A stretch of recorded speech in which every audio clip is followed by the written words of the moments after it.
Hello, and welcome to my channel. I'm Mandy Grace, the author of a retelling of the legend of Robin Hood, known as Return to Sherwood. I swear I'm not going to film every video this holiday season in this sweatshirt. If you go back and watch my previous video, the getting up at 5 a.m. experiment video that came out a couple days ago, you'll notice I was wearing a blue shirt for most of the day. I got cold right before I decided to film this, and I threw this on, and then I thought about it and was like, I've been wearing this a lot recently in a lot of videos, but it's fine. Here we are. Today's video is a tag video. The Right Mama posted on Instagram that she had created a new tag, and if anyone wanted to join her, to tell her and she'd send us the questions. So that's what I did, and now I'm going to answer all the questions. I actually went through them last night and tried to fill them out beforehand because I don't want to be stumped while I'm trying to answer the questions. Oh, I should say what the name of this tag is. I haven't said that yet, have I? This is the 2020 takeaway tag that Jennifer from The Right Mama created. And, yep, let's answer the questions now. Okay, so there are 3 segments with a couple of questions in each one, so we're just going to work our way through, starting with the writing questions.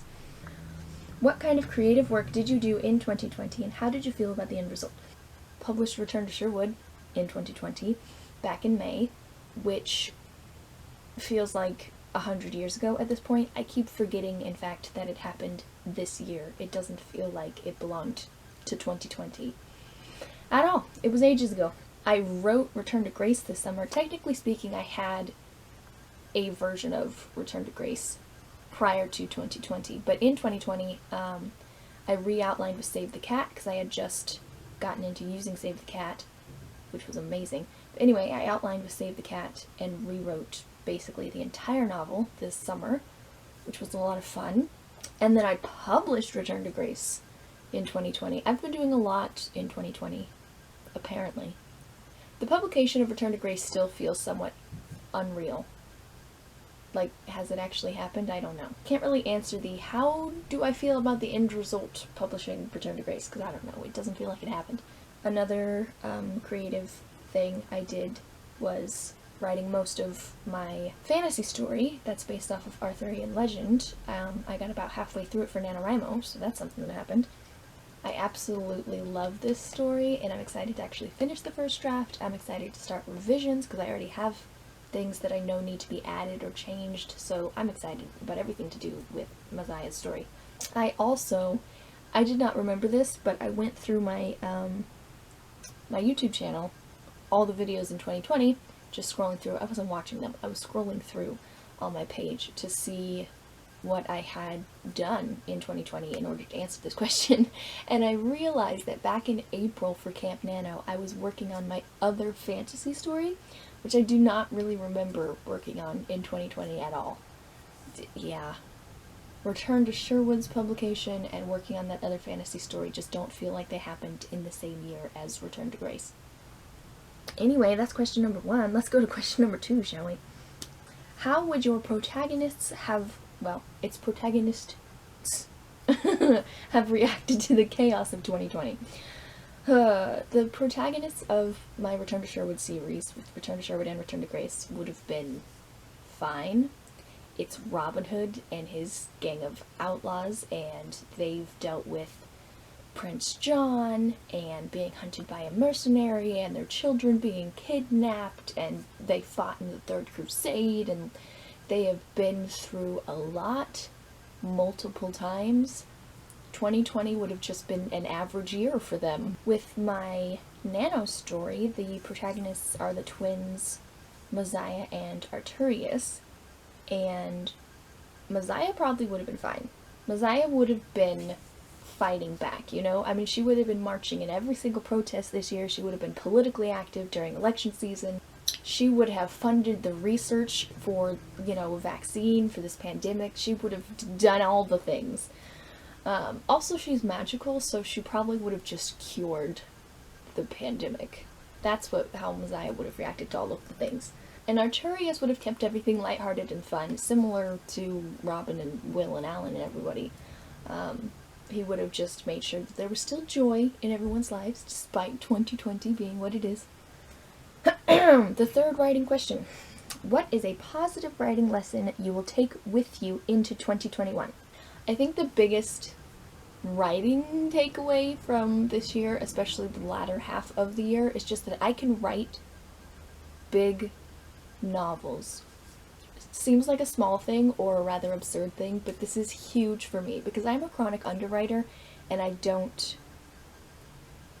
write big stories. I write novellas and maybe novel-length stories.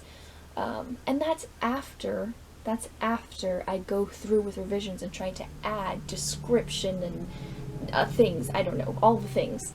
I write a bare bones first draft. I try to add all the detail as I'm revising, and I still write tiny books.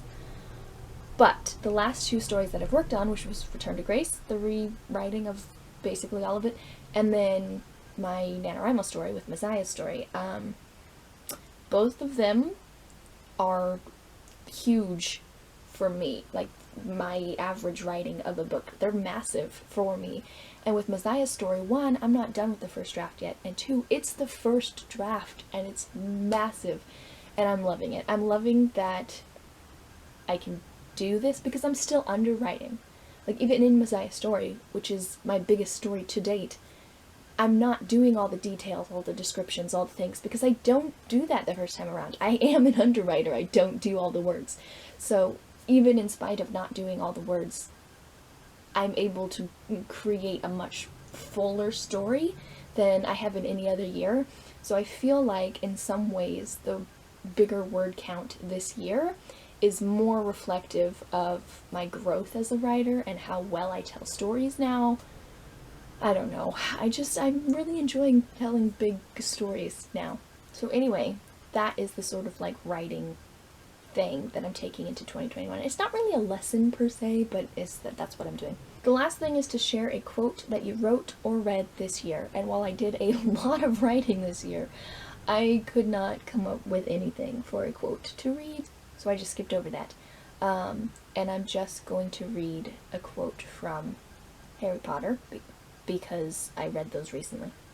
One of my favorite things from Dumbledore. Of course it is happening inside your head, Harry, but why on earth should that mean that it is not real? The next section is the YouTube/AuthorTube section of questions, so let's dive into it, shall we? Some things you did on your channel in 2020 that you are proud of. I am proud of, but also embarrassed by. But we're going to stick with proud of. I am proud of the fact that I started doing live streams this year. The first one I ever did was for Return to Sherwood with the publication. I did a release day live stream, and then I did another one for Return to Grace, and they were both a lot of fun, and it was great. I love that I started doing live streams. I have a lot of like social anxiety things, which includes virtual. Not in this case, because I'm talking to a camera. I'm not afraid of can't speak, but I'm not afraid of the camera. But the idea of someone watching me while I'm sitting here talking to the camera, like, that freaks me out. Almost as much as talking to people in real life. It's just not good. So I was proud of the fact that I followed through and actually did the lives in spite of panicking and being anxious. And also they were fun. In what ways did you and your channel grow in 2020? I started putting out videos on an actual schedule. It was a very ambitious schedule, and we will be considering that when we plan for 2021. But anyway, it was a very ambitious schedule, and I stuck to it for the most part, which I love. I've also enjoyed, I've started interacting with other AuthorTube channels more in the last year or year and a half, something like that. And I've loved it. I love getting to know the community, and I just love all of it.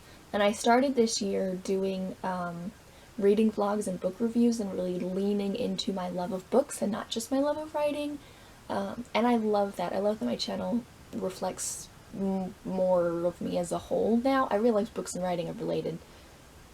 It's the same. But Anyway, it feels like it reflects more of me as a whole, so I like that. What is another channel that brought you joy in 2020? This is very easy to answer. It's Austin K. Oh my goodness. I found her this summer. It feels like forever ago, but I found her this summer, and I fell in love. And now the personal section of questions. Here we go. What new hobbies or interests came out of 2020? This one was hard for me to come up with anything, and the only thing that I came up with last night when I was answering these questions was I got a hedgehog. I have a pet, and the only pet I've had previously was goldfish, which do they count? So I got a pet. That was my new hobby. Insert footage of the hedgehog.